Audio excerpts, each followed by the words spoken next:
গাউসের উপপাদ্য সংক্রান্ত আমাদের অষ্টম ভিডিওতে আমরা আলোচনা করব দুটি সুষমভাবে আহিত অসীম দীর্ঘ সমতল পাতের জন্য সেই সমতল পাত সংলগ্ন তিনটে ভিন্ন ভিন্ন অঞ্চলে তিনটে বিন্দু নেওয়া হয়েছে O1, O2 এবং O3। এই তিনটি বিন্দুতে তড়িৎ প্রাবল্যের রাশিমালা কিরূপ হবে সেটা আমরা এখন আলোচনা করব। আমরা আমাদের এই ছবিতে দেখিয়েছি দুটো পাত আছে, যে দুটো পাত অসীম বিস্তৃত এবং সুষমভাবে আহিত সমতল পাত A এবং B, যাদের তলমাত্রিক ঘনত্ব σ1 এবং σ2। আমাদের এই সমস্যার সমাধানের ক্ষেত্রে ধরে নিতে হবে যে যে কোনো একজনের মানটা বড়। আমি ধরে নিচ্ছি σ1 এর মানটা গ্রেটার দেন σ2।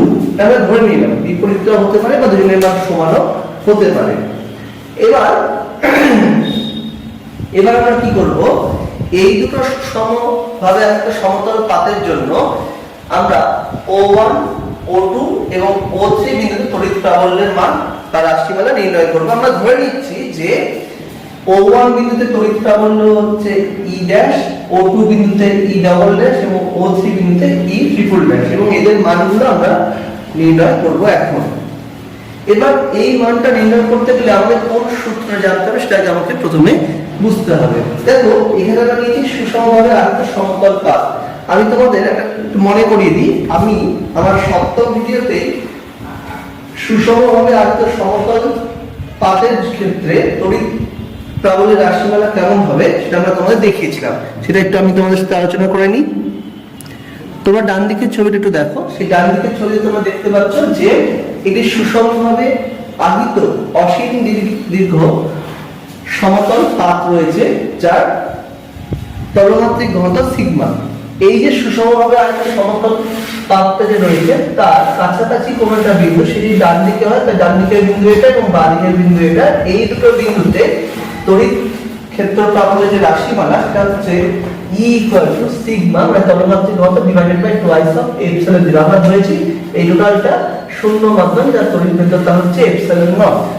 তাহলে যদি আমরা এই বিন্দুতে কোন একক ধনাত্মক আধান রাখি, তাহলে এই ধনাত্মক আধানকে এই ধনাত্মক আধানগুলো বিকর্ষণ করবে এবং একক ধনাত্মক আধানের উপর ক্রিয়াশীল বলটা হবে তড়িৎ ক্ষেত্র প্রাবল্যের মান, যার মান হচ্ছে sigma by twice of epsilon 0।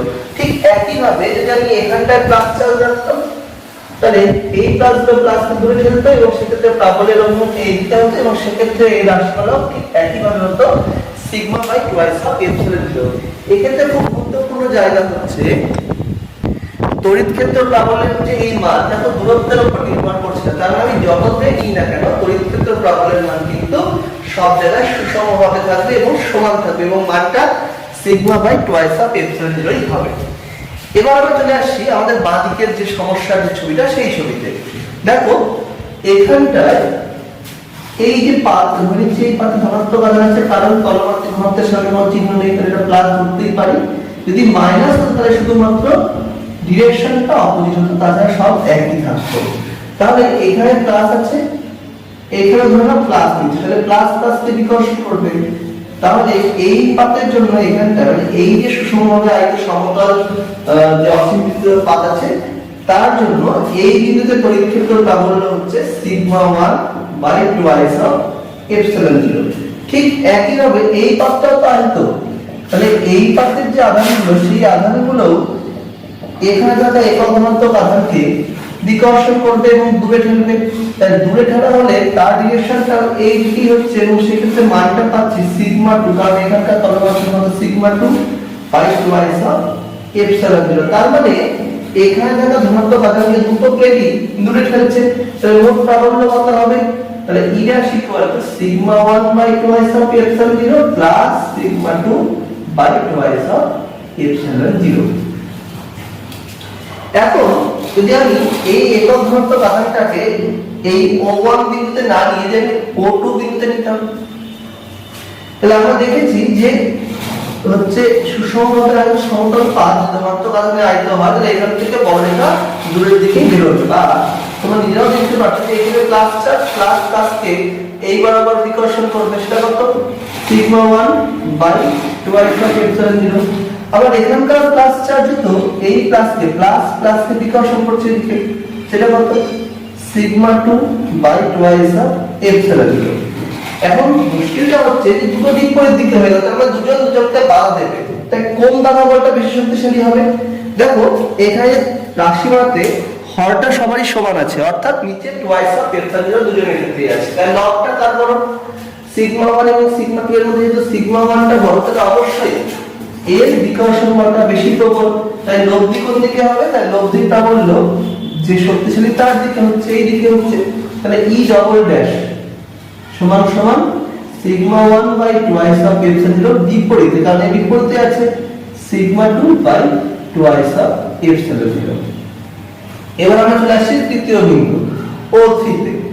দেখো প্লাস, এখানে আমি নিচে কোন ধনাত্মক আধান প্লাস প্লাস কে বিকর্ষণ করছে sigma 2 by twice of epsilon zero.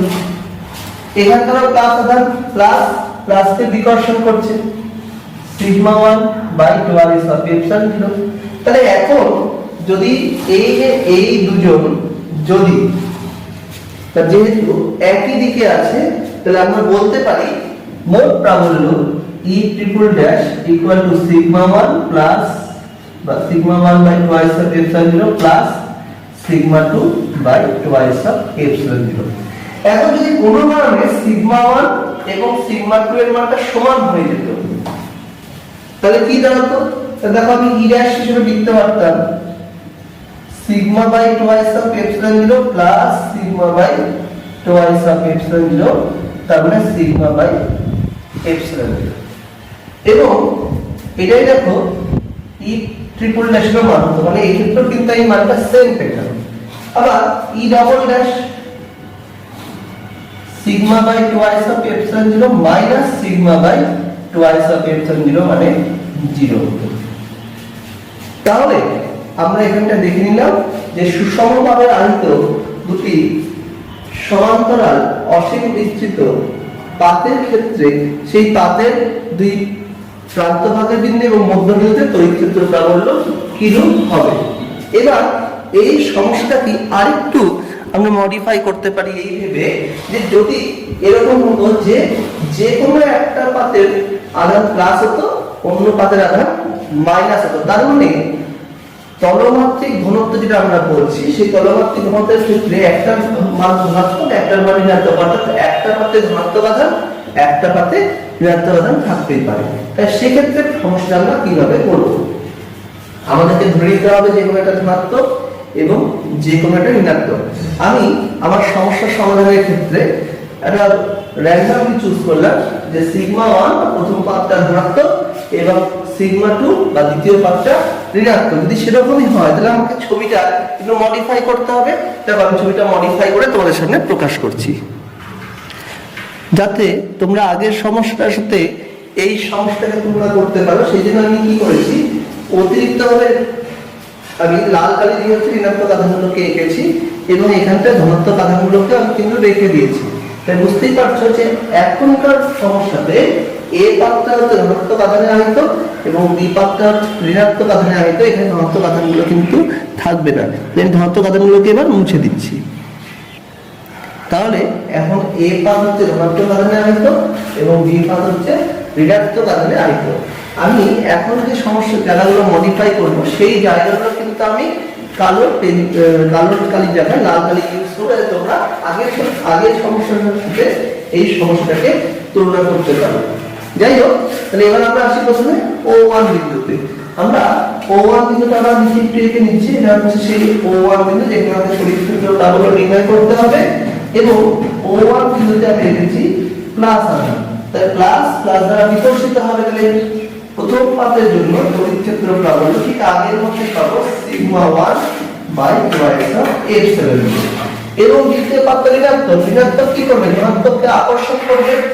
তাহলে এখানটায় আকর্ষণ করার এদিকে sigma 2 by twice of epsilon zero. তাই দুটো প্রাবল্য কি হলো? একজন দূরে ফেলছে, একজন কাছে যাচ্ছে, তাহলে দুজন বিপরীত দিকে কাজ করছে। তাহলে এই দুটো প্রাবল্য বিপরীত দিকে কাজ যদি করে তাহলে সেক্ষেত্রে লব্ধিটা কত হবে বা কার দিকে হবে? তাহলে আমি জানতাম এই যে বলে এ বড় কি ছোট।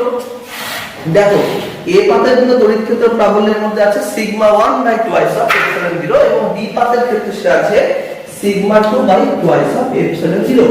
এই সিগমা 1 এবং সিগমা 2 এর মধ্যে বড় হচ্ছে সিগমা 1, তাহলে অবশ্যই sigma 1 by twice of epsilon 0 টা বড় sigma 2 by twice of epsilon 0 তুলনায়। তাহলে এ পাতের জন্য প্রাবল্যটা এক্ষেত্রে বড় এবং বি পাতের ক্ষেত্রে প্রাবল্যের মানটা এক্ষেত্রে ছোট। তার মানে এই ক্ষেত্রে প্রাবল্যটা লব্ধি প্রাবল্য যেদিকে এ পাতের প্রাবল্য সেই দিকে ক্রিয়াশীল হবে। তাই ছবিটা কেমন হবে? তো দেখো এই ক্ষেত্রে তড়িৎ ক্ষেত্র প্রাবল্য হচ্ছে sigma 1 by twice of epsilon 0 minus sigma 2 by twice of epsilon 0। এবার আমরা চলে আসছি ঠিক মাঝখানের বিন্দুটাতে, অর্থাৎ O2 বিন্দুটাতে। O2 বিন্দুটাতে আমি আবার এটা দেখাচ্ছি, এটা হচ্ছে O2 বিন্দু। তাহলে এটা প্লাস, এখানে রয়েছে প্লাস, প্লাস প্লাস কে বিকর্ষণ করছে sigma 1 by twice of epsilon 0। আবার দেখো এখানে কি আছে, এখানে হচ্ছে মাইনাস, তাহলে প্লাস কে মাইনাস আকর্ষণ করবে, আকর্ষণ করা মানে কি প্লাস 1 টু নিজের দিকে টানছে, তাই সেটা হবে sigma 2 by twice of epsilon 0। তার মানে এই ক্ষেত্রে প্লাস 1 আধানের উপরে বলটা দুটো একই দিকে, তাহলে এই ক্ষেত্রে লব্ধি প্রাবল্য sigma 1 by twice of epsilon 0 plus sigma 2 by twice of epsilon 0 হচ্ছে। এবার আমরা আসি তৃতীয় বিন্দু O3 তে, একটু উপরে রেখে দিচ্ছি O3 তে। O3 তে আমি রেখেছি একটা একক ধনাত্মক আধান। তাহলে একক ধনাত্মক আধান এখানে মাইনাস, তাহলে মাইনাস এবং প্লাস এর মধ্যে আকর্ষণ কাজ করবে sigma 2 by twice of epsilon 0। এখানে আছে প্লাস, এও প্লাস, প্লাস প্লাস কে বিকর্ষণ করবে sigma 2 by sigma 1 by twice of epsilon 0। তাহলে এর মধ্যে বড় কি?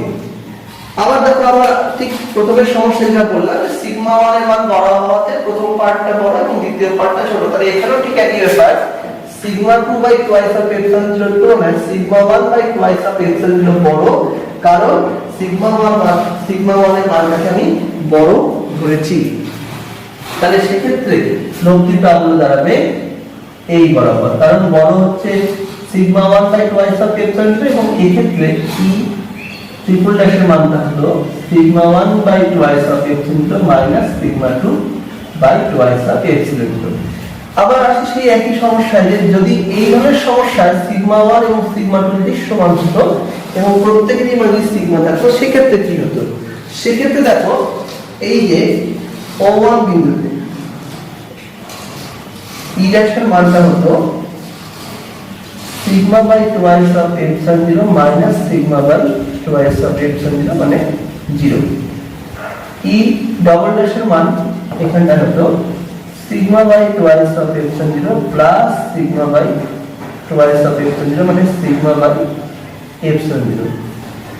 ই ট্রিপল ড্যাশের মান হতো sigma by twice of epsilon 0 minus sigma by twice of epsilon 0 মানে 0। যাই হোক, আমরা সুষমভাবে আহিত দুটি সমান্তরাল অসীম বিস্তৃত সমতল পাতের ক্ষেত্রে বিভিন্ন অঞ্চলগুলিতে তড়িৎ ক্ষেত্র প্রাবল্য কেমন হবে, এই তড়িৎ ক্ষেত্র প্রাবল্যগুলো পার্শ্বের ধনাত্মক বা ঋণাত্মক আধানে আহিত হওয়ার উপরে কিভাবে নির্ভর করবে সেটা আলোচনা করলাম। আমরা পরবর্তী যখন ধারকত্ব করব বা তড়িৎ ক্ষেত্রের আইডিয়াস আলোচনা করব, তখন এই ধরনের যে সমস্যাগুলো সেগুলো আমাদের কিন্তু খুব কাজে দেবে, কারণ এই সমস্যাটা যে হচ্ছে গাণিতিক রূপগুলো ছিল সেগুলো কিন্তু খুব গুরুত্বপূর্ণ একটা জায়গা, এবং এর ফলে আমরা নির্ণয় করতে পারবো যে দেখো এ এবং বি পাতের মধ্যে যে তড়িৎ ক্ষেত্র প্রাবল্য রয়েছে সেটা সব জায়গায় সমান রয়েছে, অর্থাৎ দূরত্বের উপর নির্ভর করছে না। এটাকেই বলা হয় সুষম তড়িৎ ক্ষেত্র। এই সুষম তড়িৎ ক্ষেত্রের কনসেপ্টটাও কিন্তু এক্ষেত্রে পাওয়া গেল। তাহলে আমরা এই আলোচনাটা এখানে রাখলাম, এবং পরবর্তীতে আরো কিছু সুন্দর গাণিতিক সমস্যা কিভাবে সমাধান করা যায় সেটা নিয়ে তোমাদের সামনে উপস্থিত হব। ভালো থেকো, সুস্থ থেকো এবং বাড়িতে থেকো।